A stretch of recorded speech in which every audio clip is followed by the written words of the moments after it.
To hear this audiobook in full, please visit the links in the description below. Thank you for your support. Why we return to the USSR. Testimonies from Russian émigrés. Compiled and introduced by A. Afanasyev, U. Baranov, and A. Osachaya. Translated from the Russian by Barry Jones. Back to the mainland. On November 3, 1922, in Sofia, the capital of Bulgaria, Nikolai Boicharov, a former Russian officer, shot and killed a fellow employee, Alexander Agayev. It was a political crime, and one that caused considerable stir among the relatively large Russian émigré community in the city. Agayev's funeral was attended by thousands, but even to an outsider, it would have been clear that these crowds of agitated Russians showed no signs of being united. On the contrary, they seemed split into tense and implacably hostile factions. To understand the meaning of this event, which has been long forgotten, but which provides the clue to much that is contained in this book, we must look back at the events of the previous 5 years. In 1917, 2 revolutions took place in Russia: a bourgeois revolution in February and a socialist revolution led by Lenin's Bolshevik Party in October. The October Revolution was almost bloodless, for the masses had long awaited change and the old forms of power had become obsolete. But soon a civil war broke out as the adherents of the old regime, who had no broad basis of support in the country, began to receive considerable aid from foreign powers. Thus was civil war in Russia inseparably bound up with foreign intervention. 2 colors, red and white, were used to distinguish the sides in that war, and it hardly needs to be said that the Reds were those who fought for the revolution. Their enemies were known as the Whites. Why should that color rather than any other have been used to designate the counter-revolutionaries? The origins of the term come from the revolutionary events that took place in Finland, which was then part of the Russian Empire, in 1905 to 1907, when the bourgeois militia, which had formed units to counter the workers' Red Guard, wore white armbands. Hence, white became synonymous with counter-revolutionary. Now, both Boicharov and Agayev were whites. They had both fought against the Bolsheviks and fled Russia when the white armies and interventionists were defeated. And yet here they were a few years later, one dead, murdered by the other. What could have happened between them? And why should this murder have caused such a stir among their former comrades in arms, slowly vegetating as they were in emigration? Alexander Agayev had been editor of the paper Narodinu, later to be called Novaya Rossiya, and one of the organizers of the Union for Returning to the Mother Country, abbreviated Sovnarod. He headed a campaign for the recognition of Soviet Russia and for the return of Russian émigrés to their native country. The first issue of Narodinu declared, "We call upon all honest Russians living in emigration, to whom adventurous escapades are alien, and for whom the interests of their native country are dear, to close ranks under the flag of our organization and newspaper, and, together with us, begin to put right the mistakes that we have consciously or unconsciously committed, and atone for our sins." Sovnarod attracted thousands of émigrés. They knew that in November 1921, the Soviet government had issued an amnesty to all rank-and-file members of military White Guard organizations. The Soviet authorities, it stated in the amnesty declaration, cannot remain indifferent to the fates of those workers and peasants who, realizing their errors, are trying to return to their homeland in order to atone for their mistakes by working to restore our national economy. In 1921 alone, more than 120,000 former White Guard soldiers returned to Soviet Russia, and more of those abroad began to think of returning and rejoining their people. It was for this that the Russian counter-revolution in the person of Nikolai Boicharov murdered Alexander Agayev. And not only Agayev. General Kelchevsky, Captain Shelepugin, and many others were all done away with. In the eyes of the whites, there could be no question of recognizing the Reds. But it wasn't only soldiers who returned to Soviet Russia. There were many officers and even generals, a fact about which the press in Western Europe and America tended to keep silent, just as it said nothing about the Russian soldiers who wandered across half Europe to their homeland from France. They had been sent there by Nicholas II to fight for the Entente during the First World War, and now that the war was over, and both the Tsar and the Entente no longer existed, they suffered deprivations, underwent interrogation, were subjected to beatings and arrests, and faced all manner of obstacles, as the authorities in the Western countries tried to prevent them from returning home. At the same time, from the United States and Canada, countries that were rich, fat, and left untouched by the ravages of war, thousands of Americans of Russian, Ukrainian, and Belarusian descent sailed the ocean to war-torn Russia.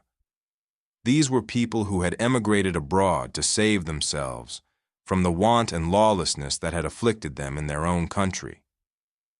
But now that they knew of the revolution and the establishment of Soviet people's power, they were returning. The Western press tended rather to concern itself with another group of people: the princes, factory owners, financiers, civil servants, politicians, and figures of culture who fled to the West to escape the revolution.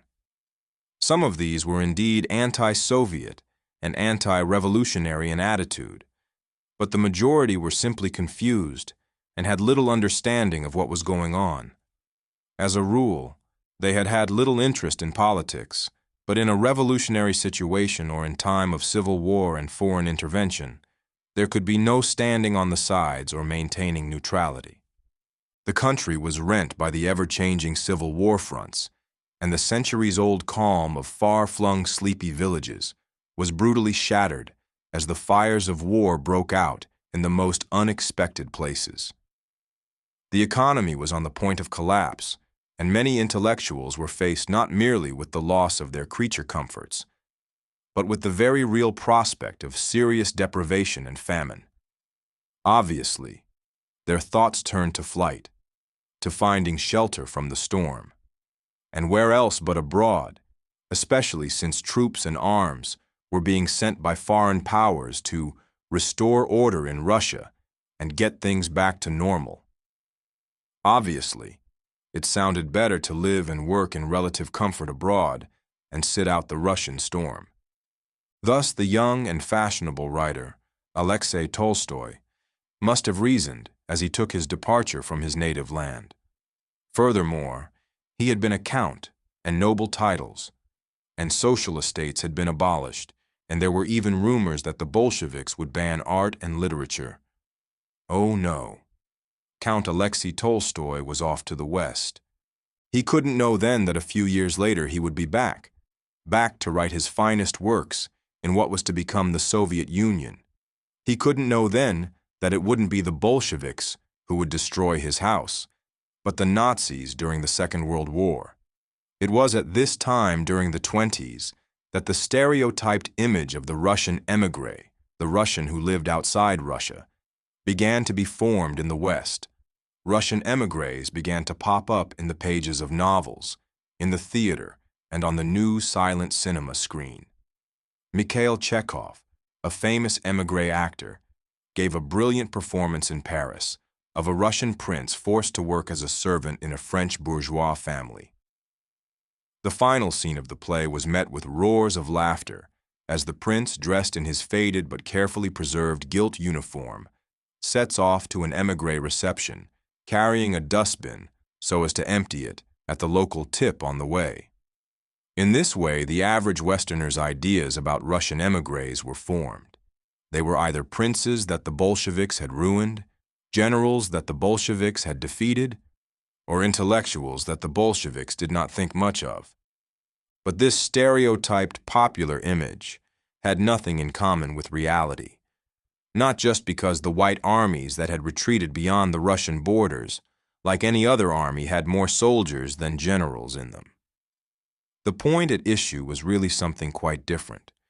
The whole idea, still actively propagated in the Western media, that the majority of Russian émigrés were people who had left Russia because they ideologically opposed communism, is quite simply untrue.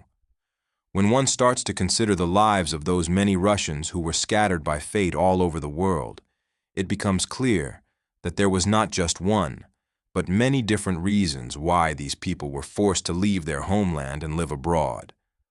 Some left for economic reasons, some for political, some for religious, and some even for family ties. Statistics, which have no political bias, show that from 1828 to 1915, the number of those emigrating from the Russian Empire, chiefly for economic reasons, amounted to 4,509,495 persons. These are not Russian figures, but official statistics given by the authorities in America, Canada, Argentina, and other countries.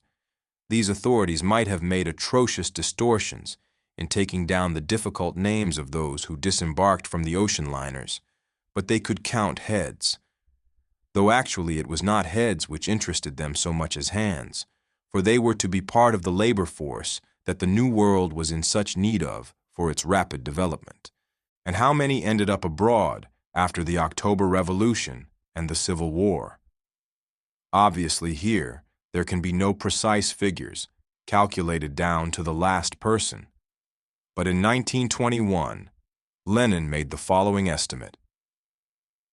After we have repulsed the attacks of the international counter-revolution, organizations of the Russian bourgeoisie and of all the Russian counter-revolutionary parties have been formed abroad. The number of Russian émigrés scattered in all foreign countries may be estimated at 1.5 to 2 million. Do these figures show an historically unprecedented exodus? Not at all. Every revolution is followed by mass migrations. The French Revolution in 1789, for instance, resulted in 150,000 leaving the country. If we compare the population of Russia at the beginning of the 20th century with that of France at the end of the 18th century, it turns out that the French Revolution caused an even greater percentage of the population to emigrate than the Russian October Revolution. So the real Russian émigré appears to have little in common with his image as presented in the West. On average, he was as equally far from the officer's baton as he was from the professor's pince-nez. More likely than not, the typical Russian émigré was just a poor peasant who had lived in near poverty all his life, and then, when things got really bad, had decided to take his chances and try his luck abroad. But whether these people did well abroad or not, whether they looked upon their stay as temporary or permanent, the coming of the October Revolution had a substantial effect upon all of them. From 1917 onwards, the word Russian in the West became synonymous with Red, Communist, Bolshevik, Soviet. Almost overnight, the well-intentioned and law-abiding American citizen of Russian descent ceased to be an immigrant from a little-understood far-off country and began to be associated in the eyes of his neighbors with a country that remained just as distant, but that was even more incomprehensible since it differed fundamentally from all other countries.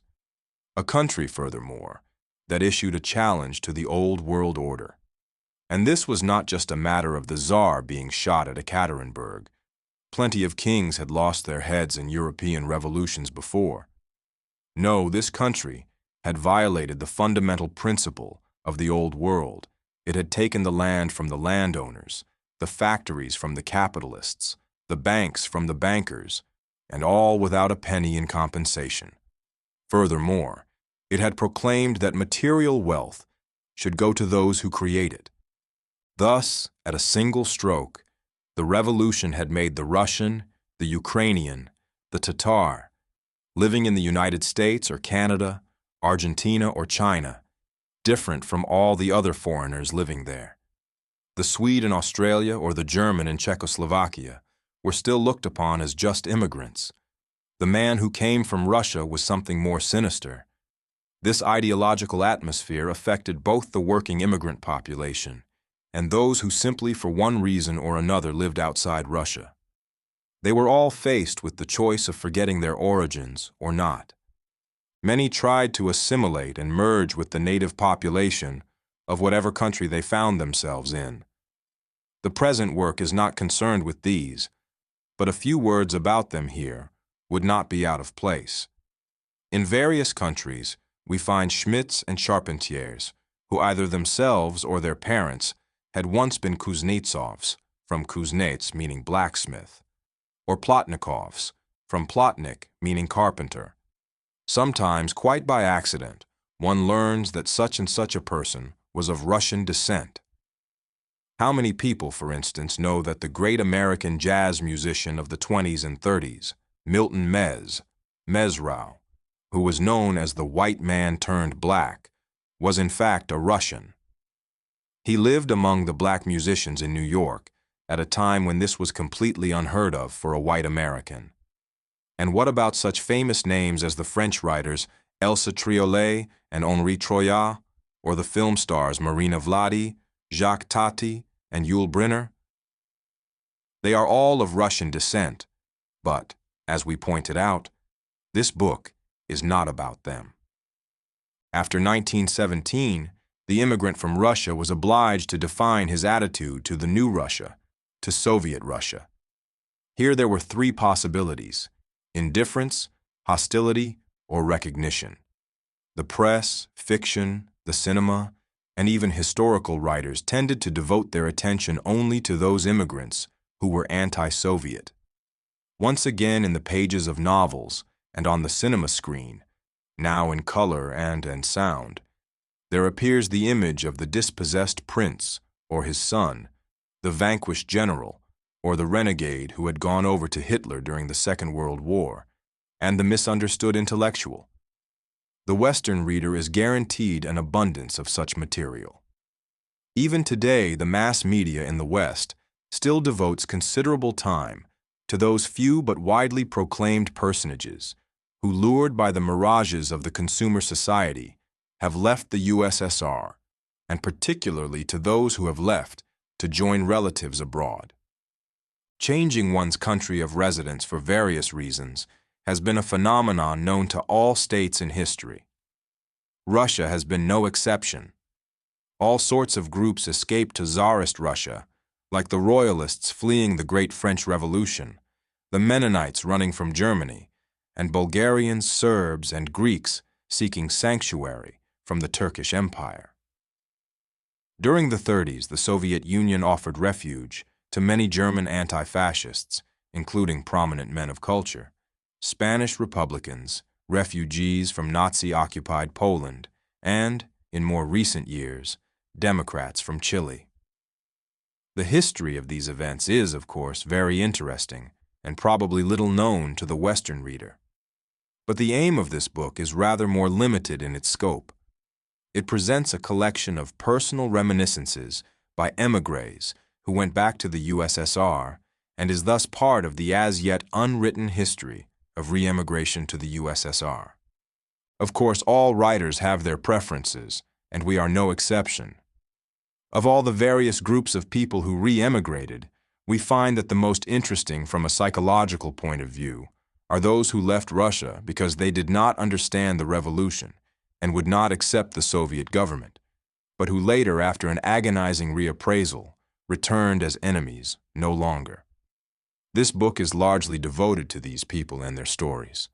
The recognition of the Soviet system by its former enemies abounds in dramatic events, heroic deeds, and particularly interesting psychological conflicts. Not one of those who decided to re-emigrate did so lightly, without inner conflict and doubt, and no one person's story resembles precisely that of any other. But there are, nevertheless, certain common features for all, or almost all, the heroes of this small collection. What was it that called them back? What did they lose, and what did they gain? Were they motivated by political, moral, or material considerations? In a word, why did they return to the Soviet Union? Obviously, the rank-and-file soldiers, the Russian workers and peasants, who had been conscripted into the White Armies and forced to leave their homeland, had the clearest reasons for returning. Staying abroad for them was something unnatural, and they took the first opportunity to return home to their families and their age-old cares as working men. But it was somewhat different for those who in revolutionary Russia had held privileged positions. Many of these had lived very well abroad, but nevertheless, they still returned. One gets the impression that whoever and wherever they were, they couldn't help acting like Russians. As Bismarck once said, Russians in separation strive to unite like bubbles of divided mercury. Among the other accounts in this book are the reminiscences of Dr. Boris Alexandrovsky, which he entitled, Back to the Mainland. The term mainland in Russian is rather symbolic in its meaning. It originates in usage from the jargon of the Soviet polar explorers who lived the ice floes and islands of the Arctic. By on mainland, they mean the land where the majority of the people live. Thus implied is the idea of emigrants returning to the Soviet Union, like explorers returning to the mainland from some far-flung island. These islands, of course, were not in the ocean, but those who emigrated from Russia often felt they were living on islands, if not on floating tubs in an alien sea. Of course, with the passage of time, the view from these islands began to appear different, and here an important point needs to be explained. The fact that many émigrés began to turn towards Russia is sometimes put down to nostalgia.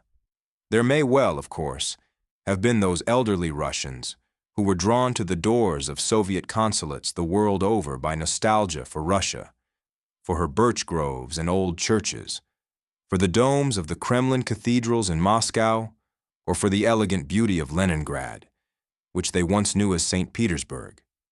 Certainly a lot of anti-Soviet ink was spent in trying to prove the false thesis that there is an eternal Russia, a Russia of birches and churches, existing quite separately from the Soviet government and socialism that have been imposed upon her, and that this government and this socialism are quite extraneous to the Russian people who, given the first opportunity, will try to shake them off. This myth was cultivated very carefully, but it collapsed.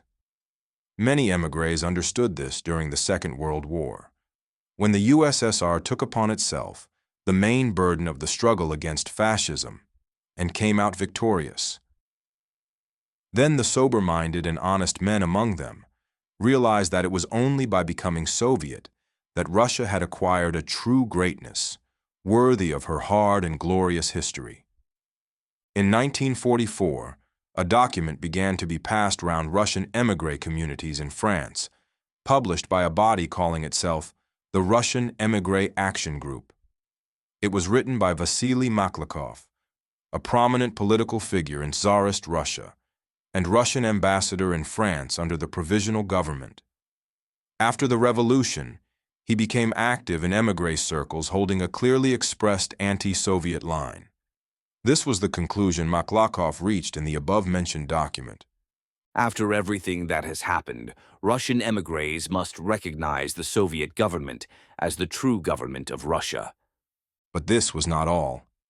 After the liberation of France, in February 1945, Maklakov came to the Soviet embassy in Paris at the head of a group of prominent émigrés, which included D. Verderevsky, a former minister in the provisional government, and Admiral Kedrov. In talks with the Soviet ambassador, Maklakov declared, "We had no idea how strong Russia had become during the years of our exile. Triumphant Germany was forced to retreat before her. We were full of admiration for the patriotism of her people, for the valor of her troops, and for the skill of her leaders. And furthermore, we had to admit that all this was due to the Soviet government which ruled Russia and which will decide the outcome of the war. This has altered our previous attitude to the Soviet government."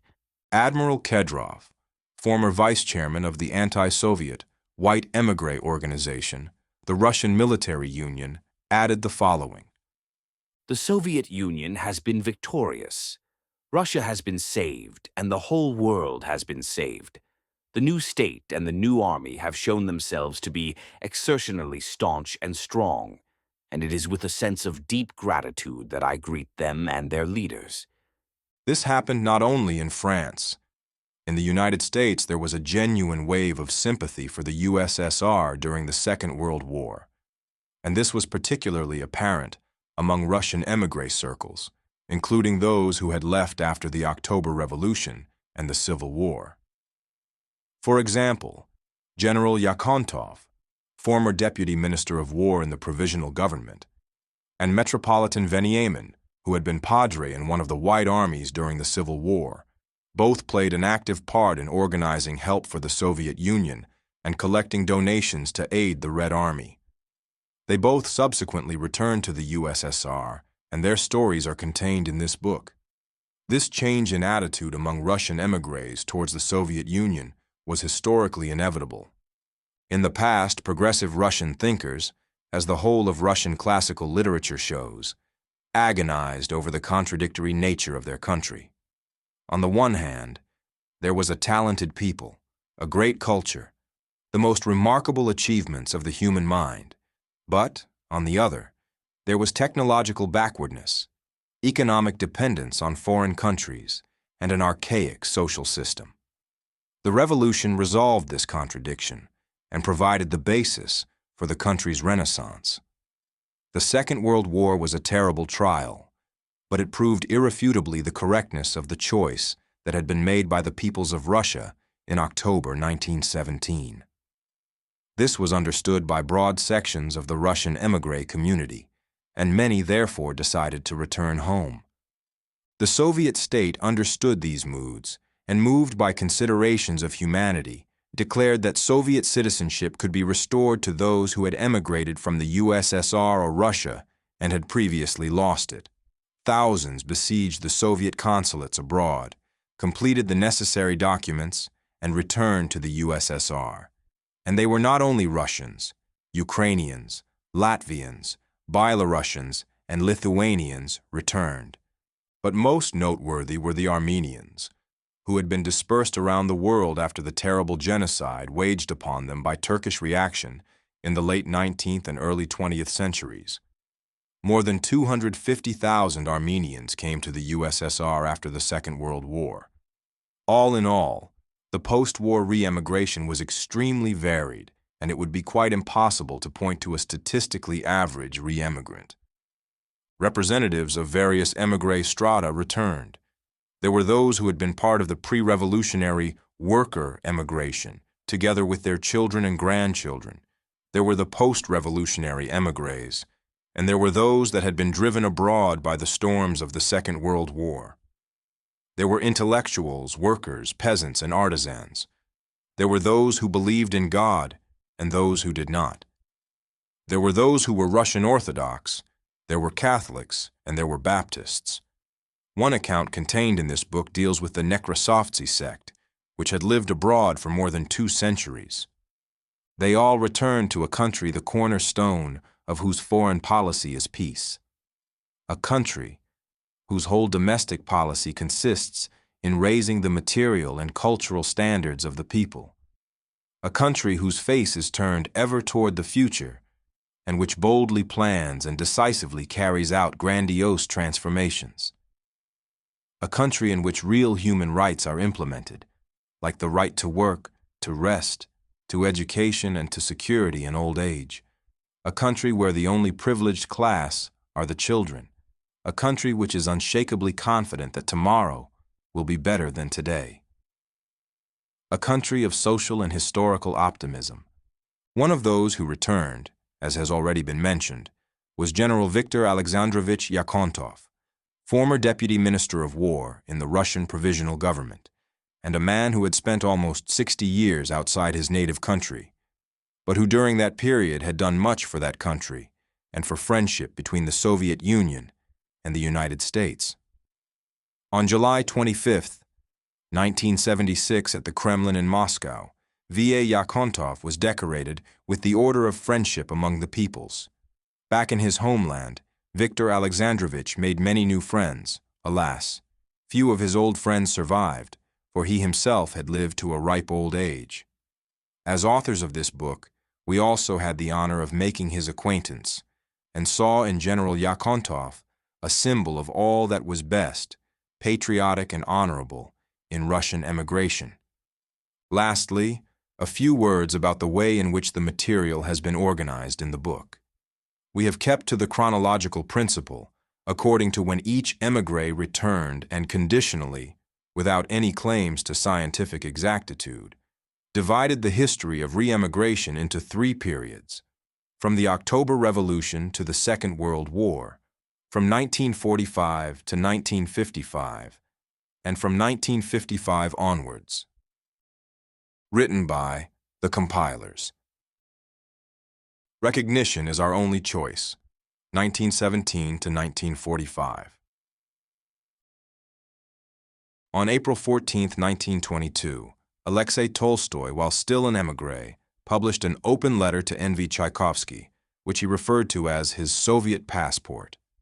Tchaikovsky, an implacable enemy of the Soviet government, had requested at the behest of white émigré circles an explanation as to why Tolstoy was cooperating with the Berlin paper, Nakanune. The paper in question at the time reflected the views of those Russian émigrés who were beginning to come out in favor of recognizing the Soviet state.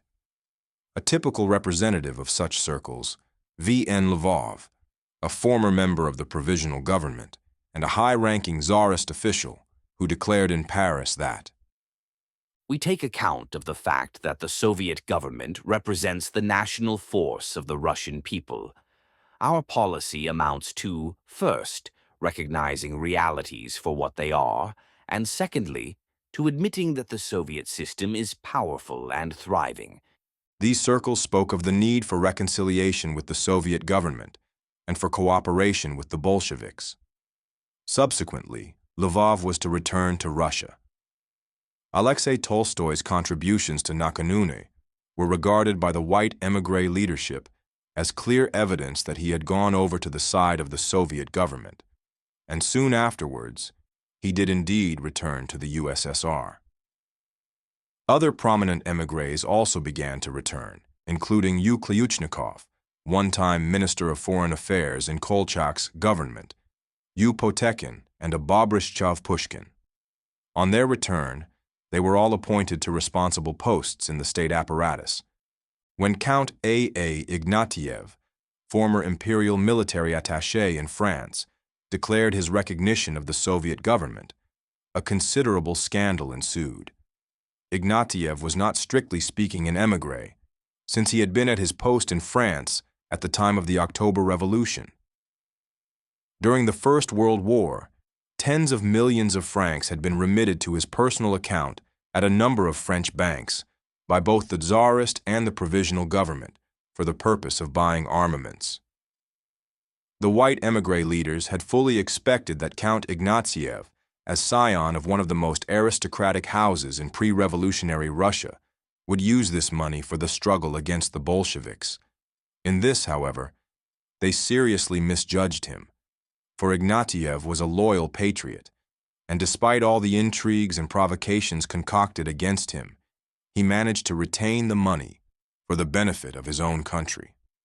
Until 1937, he worked in the Soviet trade mission in Paris. Then he returned home to serve as a lieutenant general in the Red Army. In 1952, he aroused considerable interest in the USSR when his memoirs, 50 Years in the Ranks, were published in Moscow. The white émigré leaders who had never given up the hope of changing the situation in Russia were particularly perturbed by the fact that soldiers, and especially the higher officers, were beginning to recognize the Soviet government and re-emigrate.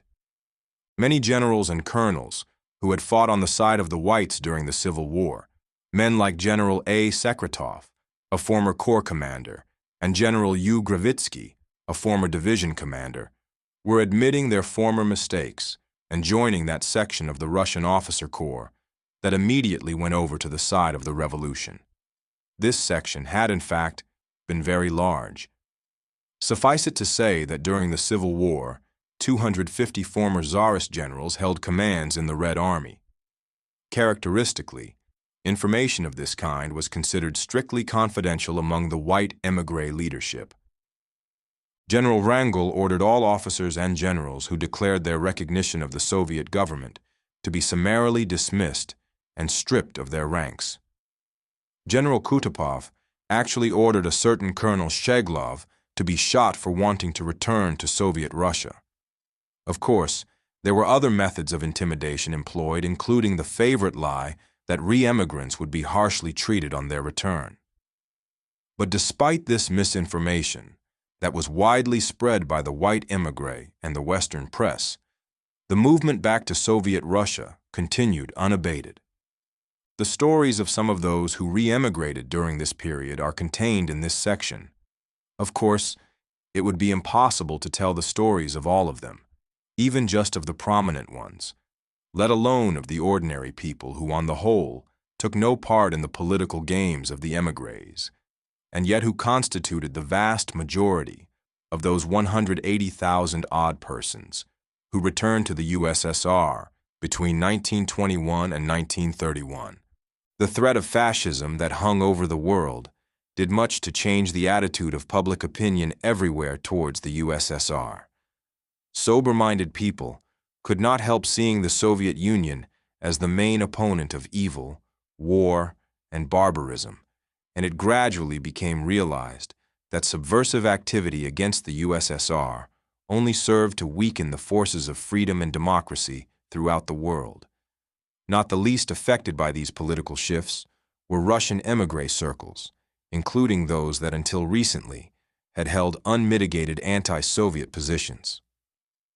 In 1942, Pavel Milyukov, former Minister of Foreign Affairs in the Russian Provisional Government, was saying, "There are times when a choice becomes obligatory." By then, of course, many émigrés had already made that choice.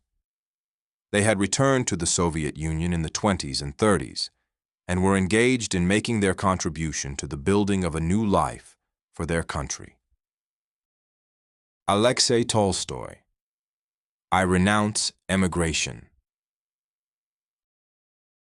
For every really great Russian artist, the October Revolution meant being born again, but it was also the acid test of the sincerity and strength of the ties between the Russian intelligentsia and the real life of the people. Many Russian writers were brought nearer to the people.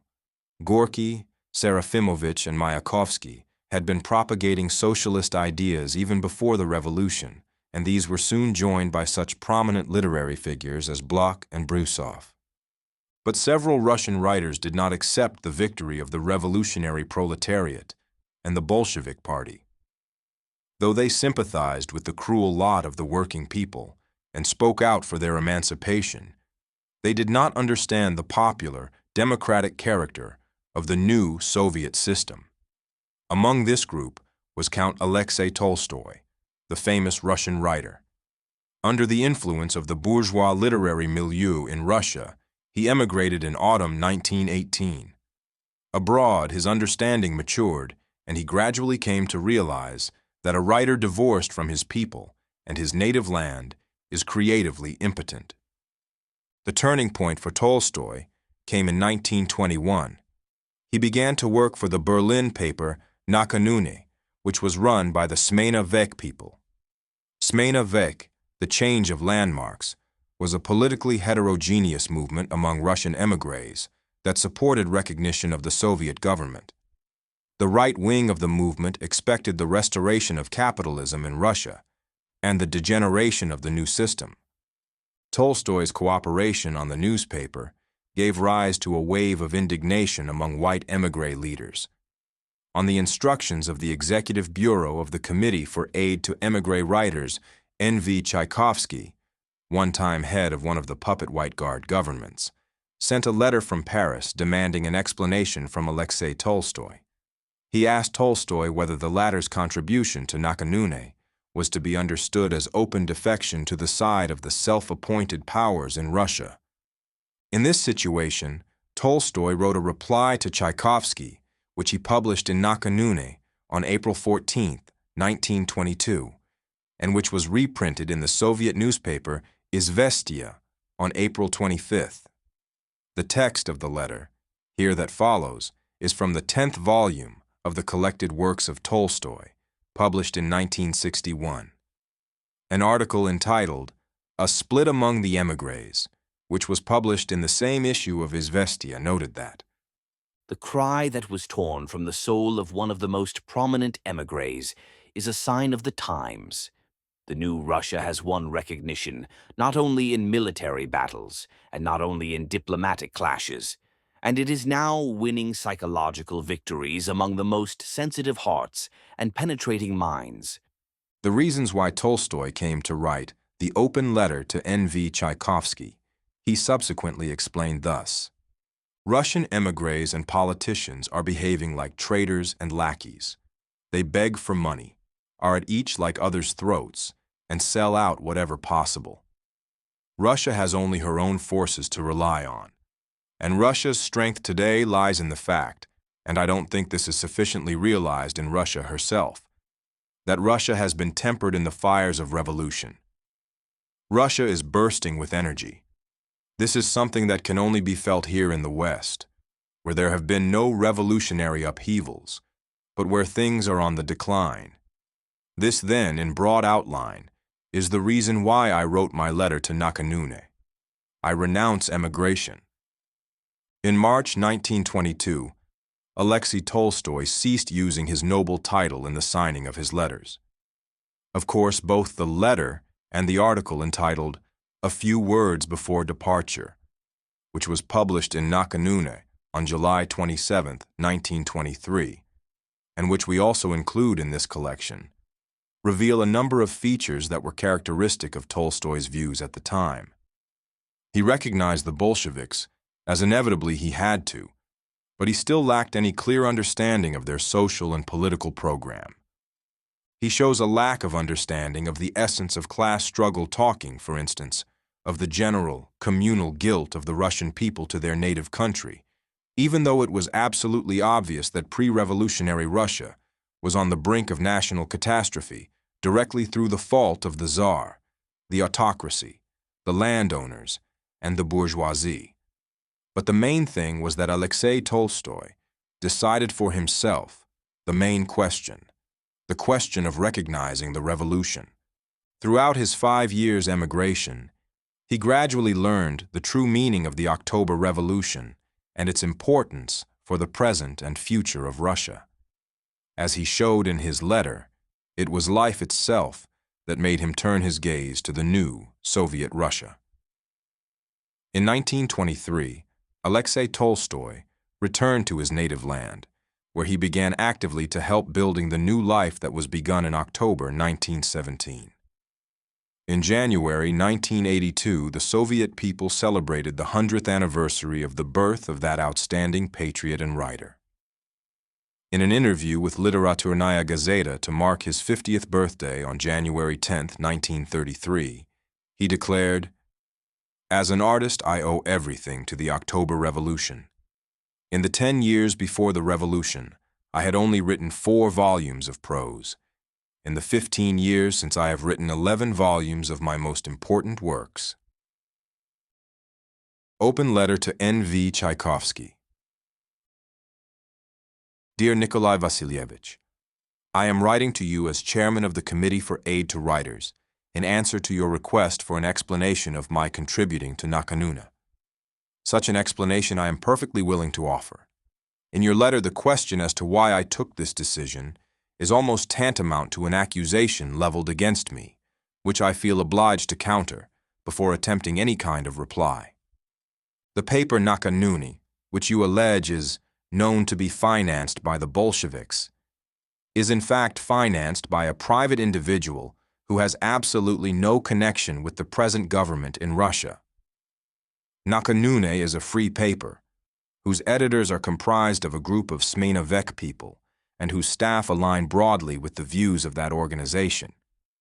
My main reason for contributing to Nakanuni was because of its non-official status. Furthermore, the objective of Nakanuni is not, as you claim, to struggle against Russian emigration, but to fight for Russian statehood. If in the course of that struggle the paper opposes a given émigré political party, this should not be regarded as the goal of the paper per se, but rather as a tactic applicable to any political struggle. I write for the paper as an absolutely independent contributor.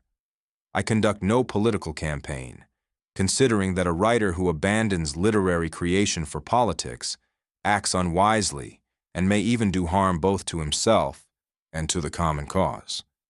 And now let me turn to the reason that prompted me to contribute to a paper, whose aim it is to strengthen the Russian state, to restore the economy in war-torn Russia, and establish that country once again as the great power it is. Nakanune sees the present Bolshevik government as the only real power now defending Russian territory from foreign encroachment, maintaining the unity of the Russian state, and protecting the country at the Genoa Conference from the attempts at enslavement and plunder by other states. I am just an ordinary Russian émigré, that is to say, a man who has traversed the long road of sorrows and torments. During the great struggle of the whites and the reds, I was on the side of the whites. My hatred for the Bolsheviks was something physical. I looked upon them as the ravagers of the Russian state, the cause of all our woes. In those terrible years, 2 of my brothers were killed, one sabered to death, the other dying of wounds. 2 of my uncles were executed by firing squad. 8 of my relatives died of hunger and disease. My family underwent terrible sufferings. So I had had good cause for hatred. Eventually the Reds were victorious, and internecine strife was at an end. But we Russian émigrés in Paris continued to struggle from force of habit. Encouraged by the wildest rumors, we nurtured fantastic dreams. Each day we set new dates for the fall of the Bolsheviks, and the signs that they would fall seemed beyond dispute. Life in Paris became more and more like a delirium as we gave vent to our fevered imaginings on the trams and in the street. The French thought we were mad and kept well away from us. Telegrams that had been virtually composed in the editorial office drove us into a frenzy of activity, and we rushed out to buy suitcases for our journey to Moscow that was any minute about to fall. We were like ghosts wandering around the great city. But the continual conflict between crazed fantasy and bitter reality, and the continued upheavals, drove many to despair. In reality, we were just poor, unfortunate beings separated from our native country, like birds frightened away from their nest. Perhaps when we return to Russia, those who remained there will point to their sufferings. But ours have been no less, for we have eaten the bitter bread of exile. 2 events occurred which for some revived hopes that the Bolsheviks would fall, but for others were the cause of feelings of a very different kind. These were the war with Poland and the famine in Russia. I was among those, and there were many of us who could not sympathize with the Poles invading Russia, or long for a restoration of the 1872 borders, or agree to the surrender of Smolensk, which 400 years ago, in exactly the same situation, the Voyevoda Shane had defended from the Poles. With all my heart and soul, I longed for the Reds to win. A contradiction indeed. But I was still living half my life in that world of fantasy and dream. Until, that is, a second affliction descended on the Russian people, a famine of apocalyptic proportions. Russia was on its last legs. Who was to blame? Did it really matter who was to blame? When the corpses of little children were heaped up in piles at railway stations, when people in their hunger were turning to cannibalism. We, all of us, en masse and communally, bore the age-old stigma. Of course, there were still those who remained implacable. The famine, they admitted, was a terrible thing.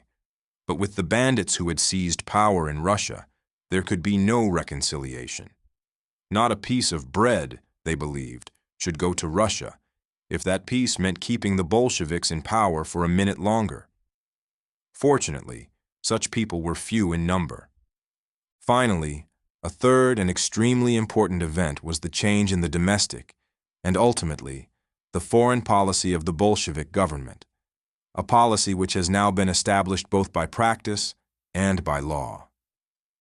Every Russian traveling to Berlin is well enough acquainted with the following picture.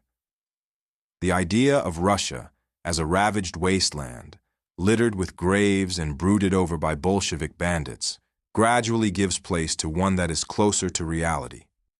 Russia has not died out. Russia is far from finished. 150 million people live on her plains. They live badly, it is true. They are afflicted by famine and ridden with lice. But for all their sufferings, they do not want to be invaded by foreigners. They do not want to surrender Smolensk, and they do not seek their own death and destruction. And one thing the people of Russia definitely do not want is to have to take account of whether their domestic policy does or does not suit this or that political group outside Russia. Now, Nikolai Vasilievich, how is a Russian émigré like me, for example, to reason with his conscience at the present time? After all, to consider the fate of one's country and to reach the conclusions that conscience and reason dictate is no crime. It seems to me that the one simple aim of maintaining and establishing the Russian state can be achieved in only 3 ways. Note, I do not say the aim of overthrowing the Bolsheviks because A, their overthrow is no longer synonymous with Russia's recovery, B, no one can point to a force that is really capable of overthrowing them, and C, even if such a force did exist, I'm not at all sure that the population of Russia would want to overthrow the Bolsheviks just to replace them with a foreign invader. The first way, to levy an army of foreigners, throw in the remains of the beaten white armies, enter Russia via Poland and Romania, and attack the Reds. To go along this road, one must be ready to take the blood of the dead and tortured Russian people on one's conscience. My own conscience has not enough space for the blood of others. The second way is to starve the Bolsheviks out, while providing a pittance of food for those that are actually dying of hunger. But this way is also fraught with dangerous consequences. 1. It will increase the mortality rate in Russia. 2. Reduce the resistance of Russia as a state. But I am far from sure that the Bolshevik government could be starved out before the population of Russia would have died of hunger. The third way is to recognize the reality of the existing government in Russia, which calls itself Bolshevik, and admit that there is no other government either inside Russia or outside Russia. To admit this induces the same feelings as admitting that there is a storm raging outside when one would like to think that it is a beautiful day in May. Having recognized this government, one must then do everything to help this latest phase of the Russian Revolution, to enrich the life of the Russian people, to derive from the revolution all that is good and just, and destroy all the evil and injustice that this revolution threw up, and finally, to build our country up once more to the great power that it is. It is this third way which I choose to follow. There is yet a fourth way, hardly a way, more a tiny path. Recently, a young writer arrived from Paris and came straight from the station to see me. "Well," he declared, "it looks as though it will soon be over." In his glazed eyes I caught the familiar spectral flash of Parisian madness. They're all saying here in Paris that the Bolsheviks will soon be finished. I started to tell him more or less about the 3 different ways. The effect on him was like the sudden whiff of a bad smell. I could never become reconciled to the Bolsheviks. But what if their government is recognized? Herzen spent 15 years in exile. I can wait till they fall, but I shall not return to Russia. When he learned that I was contributing to the magazine Nakanune, He rushed out of my room so quickly that he forgot his hat and cane. And when I caught him up on the staircase to give them to him, he ran away so fast you'd think I had the plague. The fourth way is, of course, the safe, pure, and quiet way. But today, unfortunately, it is the way of a snail, not of a man. Herzen did not live in isolation. He lived in the world, among people. But what we have here is crawling into the cellar, and life in a cellar is not for me. And so you see, Nikolai Vasilievich, I have chosen the third way. I'm told that I am on the side of the murderers. Well, it was certainly no easy decision for me to start out on this path. In the past, the Bolsheviks launched a campaign of terror. Now war and terror are things of the past. To make sure this doesn't happen in the future depends on our common will to do away with war and terror forever. I want very much to see the kind of people in power to whom it can never be said, "You have killed." But to put such unstained persons into power, we would have to start once again with murders, wars, and famine. It is a vicious circle. Once again, I repeat, I cannot say I'm innocent of a drop of Russian blood. I am pure. I have no stains on my conscience. All of us en masse communally bear the stigma of all that has been done. My conscience calls upon me not to hide in a cellar, but to go to Russia and put my own nail in the Russian ship of state that has been so tossed by the storms. Like Peter the Great. As for the most desirable political system for Russia, I'm at a loss.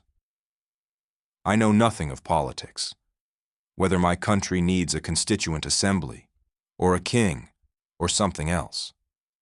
I am sure of only one thing, that the form of state power in Russia must now, after 4 years of revolution, come from the ground, from the grassroots, empirically, through experience, and that the ultimate choice must reflect both the wisdom of the people and their aspirations. But to apply abstract ideas that have been worked out in someone's study to the gaping wounds that Russia is suffering is now impossible. There has been too much letting of blood and lopping of limbs. A few words before departure. I am taking my family back to Russia for good. If there are any people here who have some affection for me, my words are addressed to them. Am I returning to a life of joy? No, indeed. There are hard times ahead for Russia. The country is again an island amid a sea of hatred, and the hostile world is arming itself with truncheons. This world has not gone mad. In fact, the world has gained more sense in the last 5 years. Now even the young speculator in horn-rimmed glasses realizes that there are 3 worlds. 1. America, where dollars grow on trees. 2. Europe, where dollars are the stuff of febrile dreams. And 3. Russia, a savage, mad country where, against all the dictates of common sense, it is asserted that truth is best. Only a madman, a fool, or a very cunning and dangerous scoundrel can set truth higher than money. And if the truth were harmless at that, things always come to an end when their energy is dissipated. The laws of history are as terrifying as a creeping mountain. Hence, the generations are doomed. The young man in horn-rimmed spectacles doesn't want lies anymore. Enough idealism. Schiller might have been invented with oil lamps for light and the average speed of travel, 10 kilometers an hour. The dollar. That's what gives one the right to live. Not just crude purchasing power, but the dawn of a new idealism, romantic miracles too. The young man in tortoise-shell glasses smooths out his dollar bill as he sits at a cafe table. He looks at it and sees a blinding vision, the king of the world, J.P. Morgan. Pulling down his bowler hat, he ascends the stairs of the New York Stock Exchange.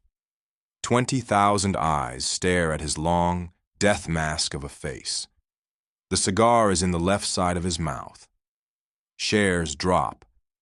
And somewhere in luxury mansions, suicide notes are written, and men shoot themselves.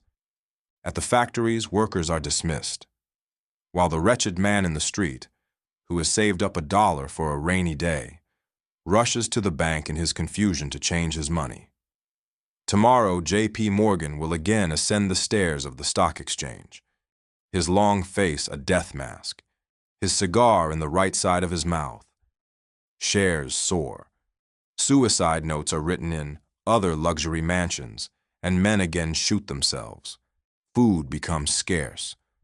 Workers stare wild-eyed at the show windows of food shops, and the wretched man in the street, who has yesterday changed his money, sees it crumbling to dust between his fingers. You can see other wonders, too, if you look carefully at the long green bill. You will see crowds of people stricken by a frenzy of hunger and despair. Buildings set on fire, shattered windows of magnificent edifices, gun smoke, tangled masses of tram wire, lorries bristling with bayonets, red flags, black, everywhere black, Europe covered in black. But there, in Moscow, a triangular obelisk bears the words, "He who does not work, neither shall he eat." There they assert that truth lies in justice. Justice lies in everyone exercising his right to live. The right to live means work. The state takes it upon itself to put these principles in practice. It is manifested in the dictatorship. The dictatorship of state power operates between the two extremes, between military struggle and stolid vegetation. The idea of state, the collective, is placed above the idea of individual. The collective is understood as a qualitative, not as a quantitative, i.e., a group of individuals, concept. The individual is free, so long as his will is not aimed at the destruction of the collective. Such is Russia in the 5th year of the Revolution, and 9 years after the outbreak of the World War. This harsh picture seems to contain a contradiction. The aim of the revolution, Russian, is the complete emancipation of the individual from state, economic, and social dependence. And yet in Russia, the individual is more subordinated to the collective than outside Russia. This is a fact, and it evokes much indignation and anger. But does the soldier seek freedom in the midst of a battle? He seeks victory. Russia today lives for victory. It is in motion, in aspiration, still living historically. Everyday life is still unstable. The water is yet to settle. State power is engaged in organization and building. The tasks facing it are enormous. For Russia lies across half the world. In Russia, the individual is arriving at emancipation through the establishment and creation of a powerful state. In Europe, in 1923, the individual is free. The individual exercises his freedom on the steps of the stock exchange, speculating in shares. Splendid loners may write beautiful books about the freedom of the spirit, but the young man in the tortoise-shell glasses will make the dreamers eat potato peelings, and tomorrow feed on fresh air for lack of food, and the day after tomorrow to carry bricks for the building of a gorgeous mansion, where one fine day the young man will, of course, end up shooting himself, having failed to guess in which side of his mouth J.P. Morgan's cigar was stuck. But meanwhile, the young man in the tortoise-shell glasses gets himself a rubber truncheon to do away with the revolution once and for all. This is the kind of person that Russia is coming up against today. A long, hard struggle. A struggle between the remnants of the old world and the first generation of the new world. I see ironic smiles. Oh, don't be in such a hurry to smirk. Just wait a bit, a year or so. Events are moving so fast now, it's like turning the pages of a history book. You see, the state that had once fallen apart has now been brought together again. And whereas the efforts of the workers in Europe are aimed at achieving the minimum, i.e., maintaining their right not to die of hunger, those of the Russian workers are aimed at the maximum at reviving and strengthening their state. All that is so. What we see in Russia is not perfect. But it was in the Russian Revolution that the light of a new era was kindled. The ugly time when man has hard currency instead of a human face will pass. One day, we will awake from this nightmare. Oceans cannot dry all up at once, nor the earth lose its green overnight, nor mankind perish hopelessly. A dead branch of culture drops off, and a new one burgeons next to it. The old culture where Homo homini lupus est has come to rubber truncheons. It will fight and put up a resistance, and this epoch of destruction will be terrible and inhuman as the man-like figure in that monstrous paper mask. I am returning home to a hard life. But victory will go to those who have truth and justice on their side.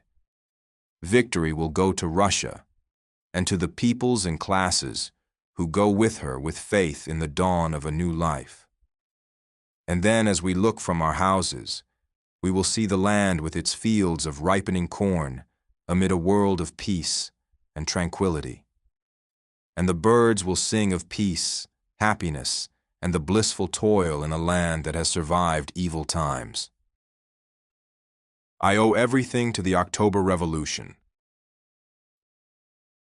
Before 1907, as a student of the Technological Institute, I had little interest in literature, apart from writing bad poetry like all the other youths. What actually brought me to it was the social developments of those years. The reaction that followed the 1905 revolution turned Russia into a cultural desert, and our life as students became particularly bleak. My first book, a poor collection of verses, only a year later I was ashamed of it, was heavily influenced by Balmont and Belly. A year later, I published a book of tales entitled Magpie's Tales. In 1908, another book of poetry came out in the Griffin edition. My fourth book, a prose work entitled Zavolzhye, published by Shapovnik, about the Volga-landed gentry, finally committed me to literature. The Lame Prince and Funny People were part of the same Zavolzhye cycle, and based on notes made while visiting the Volga, which was the part of Russia where I was born and spent my childhood. But the Volga material was soon exhausted. Then I came to a kind of crossroads in my career. This was the most unfortunate period in my literary activity. I had no mastery of words or style. I lived in a close circle of modernists, a decadent midst. I saw nothing of real life and was incapable of depicting it. The only person who stood out from this midst was Bloch. The years 1912 to 1914 was when I really found myself at the crossroads. The outbreak of the war gave me a new field for my creative endeavor. I was a war correspondent for Ruskiye Vedomosti. My articles were bad, but at the front, I saw the tragedy of life, the tragedy of the people. I came down to earth and I saw history, even though I was still unable to understand it. During the war, I first turned my hand to writing plays, Darling, Evil Spirit, and several others. It was at this turning point in my life that the 1917 revolution took place. Sisters, the first part of a trilogy, Ordeal, which I wrote in 1919, essentially marked a new stage in my literary career. The book was the beginning of my understanding of and artistic identification with contemporary events. These can be understood by reason, by logic, or through the feelings, but the artist should understand what is taking place in the world around him through artistic images. And my path from Sisters to Peter the Great was a process of artistic and dialectic identification with the new epoch. I understood the epoch as something dynamic, not as some immobile slice of time. And the critic who described Peter the Great as an approach to the present day from deep in the rear was, to my mind, correct. I am now finishing the second book of Peter the Great, the richer for the enormous experience I have gained in writing historical novels. I shall begin the third and final part of Ordeal, which will cover the years 1919 to 1920.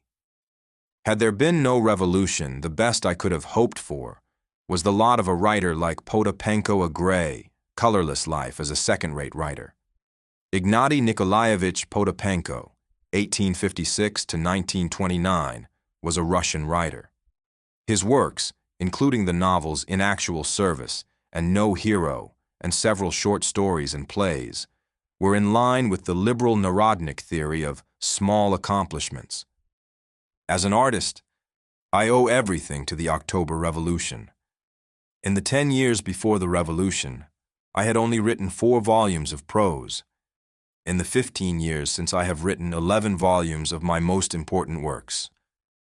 Before 1917, I did not really know for whom I was writing. The annual output of my works was at best 3,000 copies.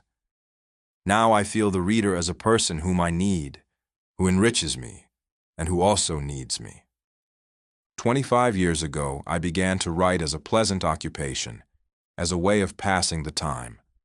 Now I have come to realize that literature is a powerful weapon in the struggle of the proletariat for world culture.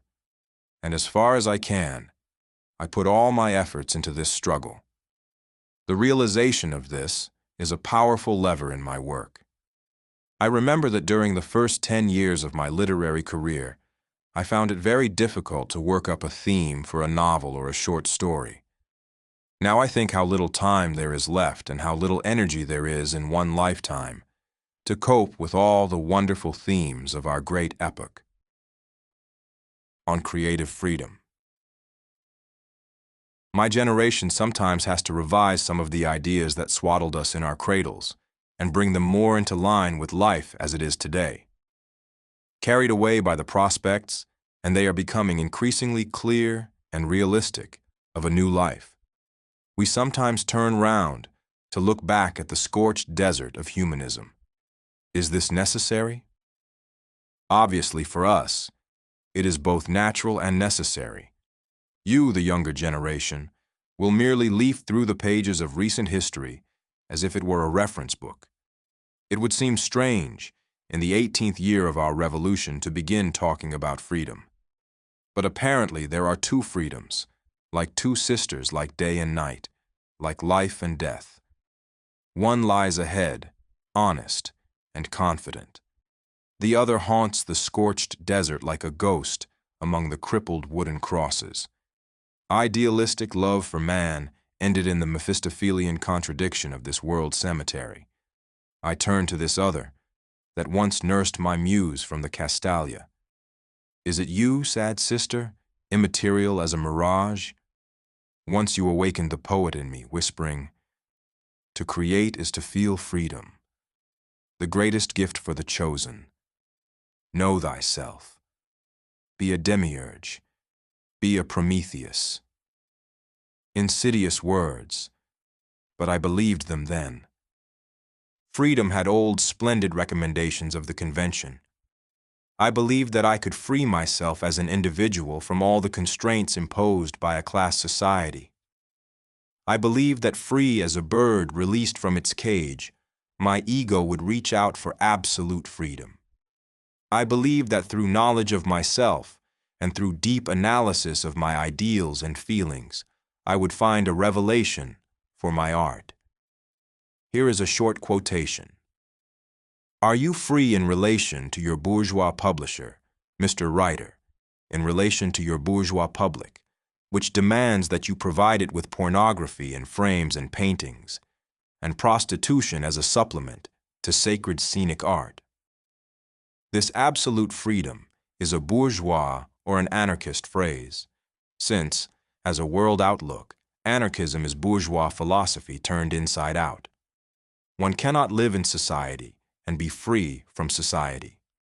The freedom of the bourgeois writer, artist, or actress is simply masked, or hypocritically masked, dependence on the money bag, on corruption, on prostitution.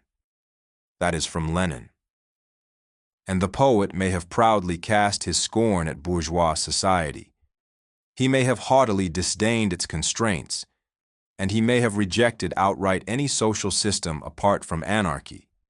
But material preconditions remained material preconditions, and the last of the idealists had to quit the heights of Montmartre and abandon their studies with the cork-lined walls to keep out the noise of the street. Well then, did society down below applaud the descending individualists with all their baggage on their shoulders as in the times of the great migrations? Bales of bitter thoughts on justice, bundles of humanitarian ideas supposed to remake mankind, and worm-eaten chests containing cultural treasures. We know that bourgeois society was indifferent to the crisis of individualism and did not deign to offer a helping hand to the creative soul. After all, could art, fostered in some sublime regions, help, if only by intimation, to overcome an economic crisis? Certain European and Asian states that have already been restructured or are in the process of restructuring affirm out of all the complex manifestations of the human soul, only the thirst for violence and murder, out of all the complex manifestations of social life only aggressive war, and out of all the philosophical concepts only the right to use violence in the name of the domination of the elect. Fascism, which screens with a sieve the very latest strategy of the industrial barons, rejects such fairy stories as, "The world is a creation of my imagination." What individualism can there be when you are just another toiling ant, carrying your bits of straw for the racial anthill? Your race has doomed you to this, and the state is there to compel you. Fascism rejects humanism outright, but only because the forms of the idealistic concept are obsolete. Fascism seeks super-streamlined forms of lies that will get through to the petty bourgeois in the period of world crisis. Once we all wept over the pages of Victor Hugo. This world that wrung its hands in its search for absolute justice, this world of magnificent props and immobile symbols, well taught our young hearts the meaning of higher feelings. But modern man has an excessive wealth of impressions, some of which are perhaps too strong for his nerves. He looks for real solutions to life's contradictions, and he is right to demand from art its primary purpose, the organization of reality. What does this mean? Reality. A mere instant of life is for the man perceiving only that instant, and this man is the reader, a confused chaos of contradictions, some of which are already being resolved while others still reach out into the dim future. The man who stands too near to this mosaic sees nothing but a confusion of color, while the whole picture escapes him. The task of the artist, as we understand it at the present stage of history, is to draw from reality what is typical and what can be seen by the reader, to put ideas, facts, and contradictions into a living, dynamic image and indicate the real way to a real future. We want the artist to be an historian, a philosopher, a politician, an organizer of life with prevision. We don't need anyone to teach us how to live. An artist is a builder of our spiritual life. And here the question of freedom comes first. Let us look at the other sister, the one that marches in front honestly and confidently towards the boundless horizon of a new dawn, towards the beautiful towns of our near future. The whole purpose of the cause of the Soviet Union is man, his freedom and his happiness, man moreover considered in his increasingly limitless development. Our first 5-year plans begin with the building of the material base metallurgy, the dust and din of heavy industry. All that is simply the necessary means to achieve the aim, which is the liberation of the individual. Man possesses limitless sources of creativity. Otherwise, he would not be man. It is only a matter of freeing them and disclosing them, and doing this without wringing one's hands in a plea for justice, but by providing man with the right social and material conditions. Just think for a moment. Would it really be possible to do what has been done in Soviet Russia, turning the world's most backward country into a state that is catching up with the most advanced industrial economies of Europe, and in certain areas overtaking them, if the social system in our country, did not call forth the creative efforts of the broad masses of our population.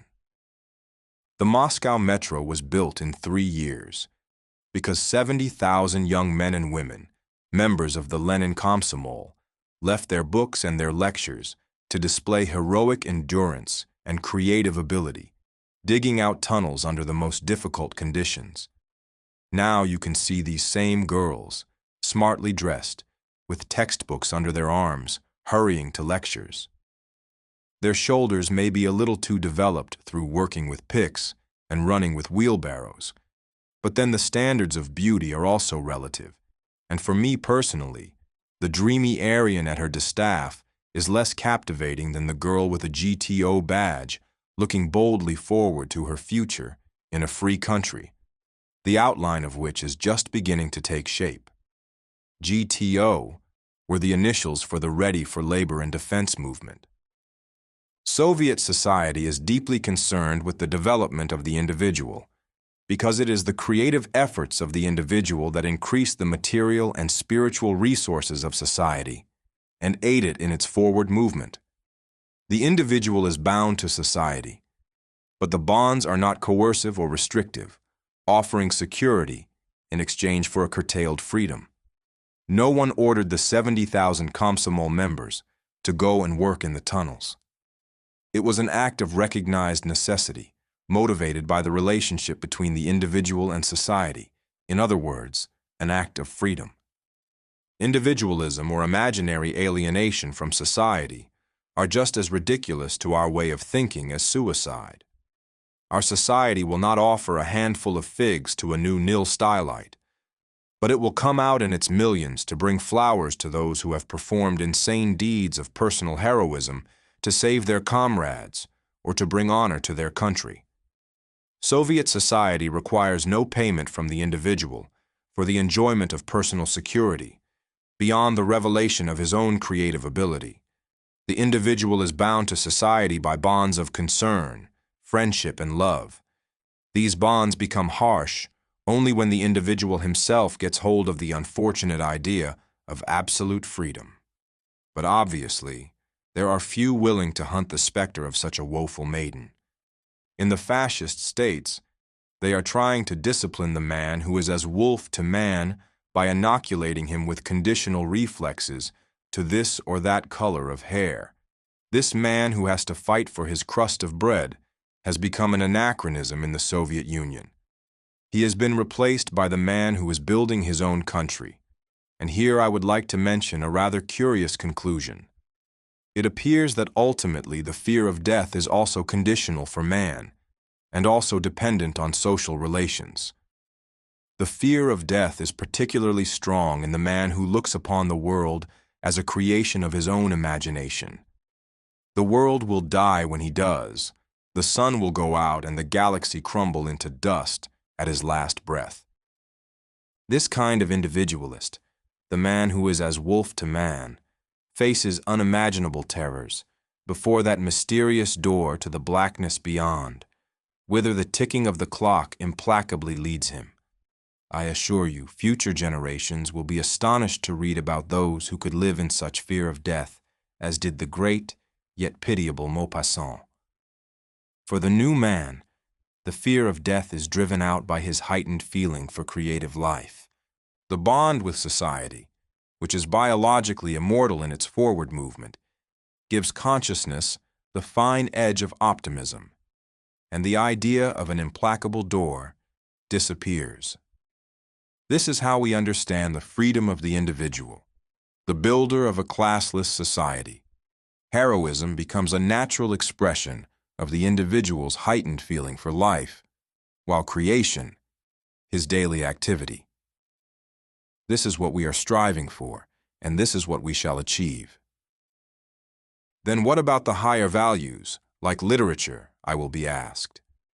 Here in the West, people can be heard to say, Soviet literature is doomed to sing songs about pig iron and lathes, or to trudge behind the plow like a crow picking up worms. Lenin said, "It will be a free literature, because it will serve, not some satiated heroine, not the bored upper 10,000 suffering from fatty degeneration, but the millions and tens of millions of working people, the flower of the country, its strength, and its future. Today, in the year 1935, at a rough estimate, there are some 60 million readers of fiction in the Soviet Union. We have rejected absolute values which lie on the vertical plane beyond the limits of the Earth's gravity. But we do not reject the higher goals that lie on the horizontal plane and are firmly bound to the Earth's future. This is still a road upwards to the constellation of Hercules. Our highest aim is to reveal the human genius under conditions of the greatest social freedom. Our goals lie in developing our country, in overcoming all the difficulties that face it and all the storms, in promoting its florescence and happiness. Today, with this as our load, we can boldly cast off across the seas of literature. We reject naturalism, which plods dully and short-sightedly behind the Soviet plow. We are realists, and we are faced with a miracle, the birth of a new man, the reforging of consciousness, purposes, habits, and customs among the vast masses of the people, processes which are in motion, under construction, as it were. Society obliges us, as participants in this extraordinary epoch, to give plastic expression to its ideas, its new man. Realism is our tool. The process of construction goes on in our country with a rapidity that might be called miraculous if it were not explained by the full revelation of the people's creative forces. In 3 to 4 years, a new country the size of Central Europe appears somewhere in the north. Whole mountains are blasted. Towns are built with colleges, schools, theaters, and stadiums right under the spectral curtain of the northern lights. Seas are linked by canals, making inland Moscow a seaport. Boldly and hastily, like all our construction, the character of seeds is changed to withstand the frosts of the far north, and so on and so forth. The administrator of one of these northern regions told me an interesting story. One of the workers occupying a fairly responsible position at the local gold mine was a convict. For over-fulfilling his plan, his sentence was reduced, and he was given a bonus in addition. However, one day, looking miserable, he came to his chief and asked to be transferred to other work. "What's the matter?" asked the chief. "Aren't you satisfied with what you received?" "Oh yes, I'm satisfied, all right. I just don't want to work here anymore." "Why not?" "Because I wasted 20 years of my life for gold. I climbed up drain pipes on 6-story buildings to pinch it. I cut my way through safes to get at it. And the whole time I was scared witless. And what for? Here I'm walking on gold every day like on dog's muck on the pavement.